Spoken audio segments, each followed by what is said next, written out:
Three friends boarded Disney's Galactic Starcruiser to seek their destiny and emerged as heroes of the Halcyon.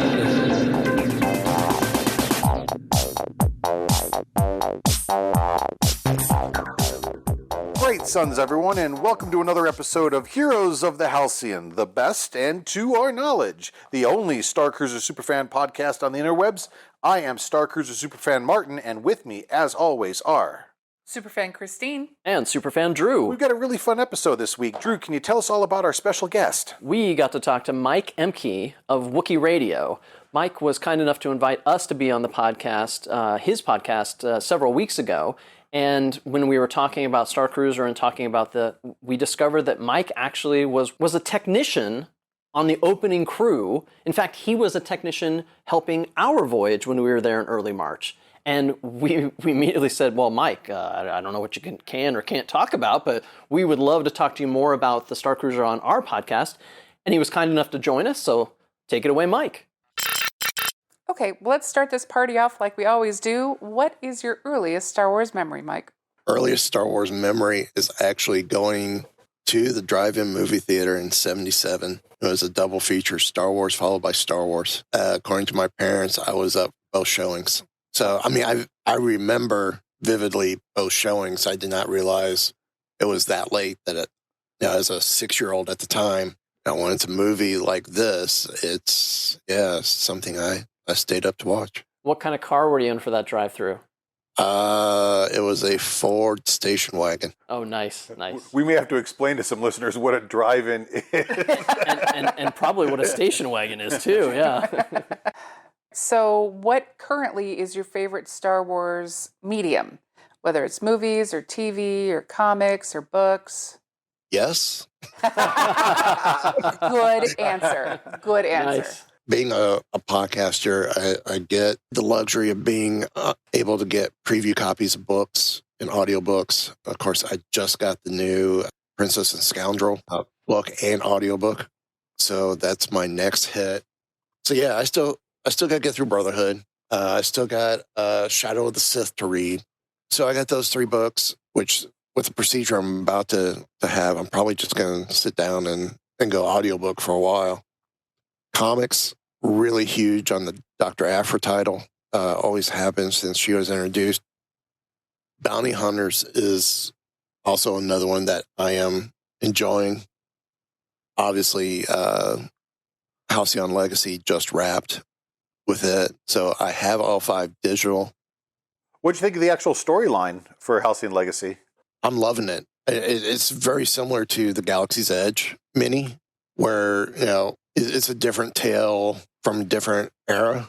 But I love with the Halcyon that they actually go back to the High Republic with it. Yeah, I remember in the first issue, they showed those Jedi I think it was the Jedi having the battle, and they sliced the wall on the stair, and I remember thinking, that's going to be on the ship. I'm sure that, because that's the only reason to put it so prominently placed in the comic book. Mm-hmm. So, yeah. Yeah, and it is on the ship. Mm-hmm. If you saw it, you saw it. If you didn't, I'm still not going to say where it's at. Yeah, there's a couple fun little Easter eggs in there. So to our wonderful listeners, we're actually going to be doing a giveaway of the entire set of Halcyon Legacy, and so stay tuned for that. So is the comics really one of you mentioned the books and the comics. I mean, do you like that over obviously we all like the movies, so it's hard to say that those beat, but... I'm going to have to say I fudged. My earliest memory actually was issue 1 nice. In April of 1977 of the original Star Wars comic. I was reading that before the movie, and I'm like not realizing what this was. Then all of a sudden the movie, and the movie totally blew away the comic. Yes, it did. So I don't know if it was something that my mom says my dad was interested because it was being described like a space western. I don't know if I might have spurred that a little bit because I would go to the store with him and I was picking up this book. And of course, it's saying movie adaptation on the cover. So I don't know if he was reading my comics as well. Who knows? May have been. Probably was, sneaking them on the side, it's good. So thinking about the podcast, Mike, how long have you been recording Wookiee Radio? A little over 6 years. How did that start? Ken is on another show called Geek Watch 1 with one of my co-hosts from Mighty Marvel Geeks. And we we had them on Be Geeks off and on. We were saying, no, we need to start a Star Wars podcast. And so we did that. And before we did, it's like, well, let's come up with names, ideas, and So what are your goals for the Wookiee Radio podcast? just keep doing what we're doing. Have fun. I mean, we've hit a lot of big goals already. We've had a lot of guests on, and some of the people we've had on has been great. Right now, you're actually working for Disney. And how long have you been with the Disney organization? February 2nd of 2023, right? Yeah, 2023 will be 25 years. Wow. That's cool. amazing. That's amazing. So what was your first job with the company? I've always been in entertainment, a stage technician. My first stage location that I worked on was Hunchback of Notre Dame. At that time, Disney MGM Studios, and it was at the Backlot Theater. So when did you first hear about the Galactic Starcruiser experience? I think I heard about it around the same time as everyone else. So yeah, that would have been pre-pandemic, 2018, 2019, when that announcement came out. D23, wasn't it? Correct. The announcement came out. I mean, I had heard some rumblings that something may be happening, Star Wars related, but not knowing exactly truly what the project was. Well, when did you actually decide to apply to work on Galactic Starcruiser? I put my interest in September of last year. And for our listeners, can you kind of just go over what was your specific contribution to the project in its opening phase? I was brought over, and I was there from February to beginning of February to end of March. So I was there for opening crew, for the launch crew. I was in entertainment, one of the technicians responsible for helping run the various elements of the show that you see that is known as the Halcyon. That's got to be a challenge because, again, when I do just basic, something as simple as running an audio-visual meeting for executives at the office, if something goes wrong, the techs have to swarm in there and get it. But for you and the techs, and again, obviously not asking anything we shouldn't hear, but it's got to be even more challenging to kind of fix things without letting people see you sweat. That's that way at Disney in general. No matter whether it's the Halcyon or Epcot or Magic Kingdom, I mean, if there's an issue, we fix it the best way we can. Halcyon's a little different of a beast. Some things, if we can fix it from where we're located, we fix it from where we're located. If it's something where we have to go into the ship, you'll see us. You may not know who we are, but you'll know we're a cast member because we wear the name badges just like everyone else. Well, I'm not sure that this is something that you can talk about, but do you have a uniform when you're like on stage on the Halcyon, or is there a specific tech uniform that you wear? Yes, we do have a specific tech uniform, and it's very similar to the same uniform as what maintenance wears. There was talk that our costumes were going to change because they're costumes, not uniforms. There was talk that costumes were going to change. Last time I talked to some friends of mine over there, those costume changes haven't happened yet. So kind of just thinking about the system implementation part of it, did you create the implementation, or do you have to implement the AV plan that they had already had, or how did that go? A lot of the implementation, we didn't design it. It was all designed by Imagineering, or in conjunction with the audio designers or video designers, line designers. So basically, we, in many ways, are operators or engineers like we would be on any daily op show at Disney. So you make the reel from paper to reality is... Yeah, but we get to see changes implemented, and we get to delve into it a little bit and try and understand it better. That way, when problems happen, we could try and minimize the downtime as much as possible. Were the early test cruises, were those just cast members who maybe got a lottery or signed up or somehow? Yeah, most of it was cast. Have you been able to enjoy Starcruiser? The closest we got, they did an open house in February for the entertainment cast. So I got to bring my wife and daughter and let them. I had to work part of the night. So even though I was being paid to be there, during some downtime, I got to go spend that with the family, and we got pictures on the bridge, pictures in Sublight Lounge. I didn't get to see like the Gaia show that they saw. We ran that open house. We ran the finale twice, so I worked both finale shows. Got to see some cool things and got to see some of the interactions. That night was also the first night I ever got to see any of the rooms. And we saw the standard room and the the suite that y'all had, where it's the one bedroom and then the larger living area where the couch could be a bed on its own. And it had that, as my daughter called it, the dog tunnel between the living room and the bedroom. We did that. That's the one we want to do. That's the one we want to do when we go. But to see the two, the only room I haven't seen was the Grand Captain's suite. I will say, comparing the price we paid for the Galaxy class suite, the mid tier suite for our first trip, and we're all in a standard cabin for our upcoming second voyage. There really was not a huge differential from one to the other. There really wasn't. I gotta say, pro tip to everyone listening: if there is ever an opening for the Galaxy class suite, the middle tier suite, there's only 4 of them on the entire ship. Go that route. It costs a little bit extra, but not. You look at what we paid the first time versus what we're paying this time. But that's the pro tip. If we ever have the ability to do that again, I would. Yeah, see, I didn't go down in the hallways much because there was no need for me Sure. to go down into the hallways. Hey, look, another door, and another door, and another door.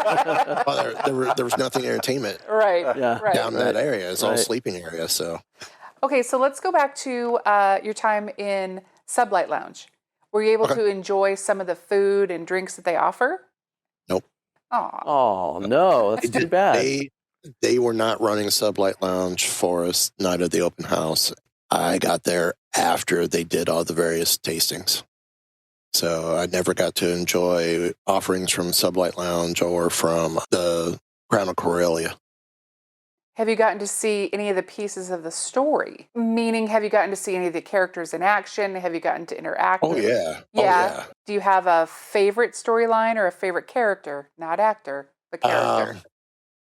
Character, I'm split between two. Being a huge droid guy, love SK. And loved how it's a very unique droid for the Halcyon itself. I'm also very, very keen on Wraith. But I dig all the characters in general. It's hard to put one over the other. I know, like, for my daughter, her ranking goes Gaia, Linka, then SK. For me, Wraith is top. I kind of relate to the character quite a bit, because I kind of, obviously with Wookiee Radio calling ourselves the Smugglers 3, and I'm kind of partial to that type of character anyway. Linka I really like, even though, as we discovered with the comic, this is technically her second cruise. But the way the character is portrayed on the ship during her performance, you would think she's been there for a while. I got that same exact impression. That I was very surprised to hear that this was Lenka's second trip. I mean, she had the Crimson Jack episode, and then this our voyage, and so she's had an action-filled couple voyages there. So, I mean, I think, me personally, not knowing more the intent behind the character, I think there's more to her backstory that's even been mentioned in the comic, and some of what I had the impression of comes out in the comic. But I think there's still more that's not being said. So one thing, since you were there for much of March, you must have, obviously, you saw several of the acting crews serve individual characters. I'm not asking you to pick favorites, I'm not saying that, but did you get to see maybe somebody do the role twice? You go, I wonder if they're going to do that thing they did last time. Or did you see some of the ways that each of the actors make those characters their own? Yeah. I mean, Wraith is Wraith, but friends of Wraith, there are different personalities behind them. These people who are friends of Wraith, being able to kind of peg the personality a little bit, it's like, okay, cool. Like one of my favorite friends of Wraith is very Gaston-like. Okay. And then come find out a little bit about his personal background. It's like, okay, now I can see why. But yeah, one of the friends of the captain, I'm good friends with, and knew before the Starcruiser. The tips and tricks she tells the captain is quite interesting. I love how the fact that the various friends of the various characters, how they influence the character and how that character actually listens to the friend that particular day. Yeah. Sorry, trying not to destroy the magic. No, it's good, and I appreciate that. And the fun, I'm very jealous because I've seen some bits and pieces of other actors playing the various characters. But again, something that our listeners have heard us say a million times, in my mind, Wraith is my Wraith. It will be very jarring when we go back in October and there's a new Wraith.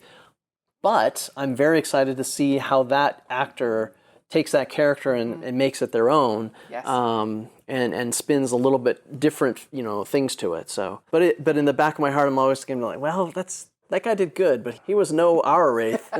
So, I think we're going to drop into it immediately. Oh yeah. I think that we're going to just be swept away the exact same way we were the first time, but there is going to be that first moment of wait a minute. Yep. Well, speaking of, are there any, again, not trying to get you to talk anything you shouldn't, of course, but are there any fun stories that you had from working on the Starcruiser or anything you might have observed? Probably one of my favorite memories.